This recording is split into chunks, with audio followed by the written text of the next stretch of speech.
અમારી સમ્રાટ સમાચાર ચેનલ સબસ્ક્રાઇબ કરો, લાઈક કરો, કોમેન્ટ કરો અને જોતા રહો પળે પળના દરેક પ્રકારના સમાચારો।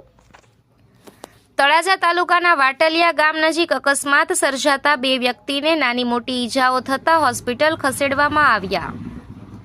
આ બનાવની જાણવા મળતી માહિતી મુજબ ભાવનગર જિલ્લાના તળાજા તાલુકાના વાટલિયા ગામ નજીકના વિસ્તારમાં 2 યુવકો બાઇક લઈને પસાર થઈ રહ્યા હતા ત્યારે અચાનક ભેંસ વચ્ચે આવી જતા અકસ્માત થયો હતો અને આ અકસ્માતની ઘટનામાં બંને યુવાનોને નાની મોટી ઈજાઓ થતા 108 મારફતે તળાજાની સરકારી હોસ્પિટલ ખાતે ખસેડવામાં આવ્યા હતા, જેમાં આશીષભાઈ રણછોડભાઈ ગામ ધરાવળ સહિત 2ને ઈજા થઈ હતી।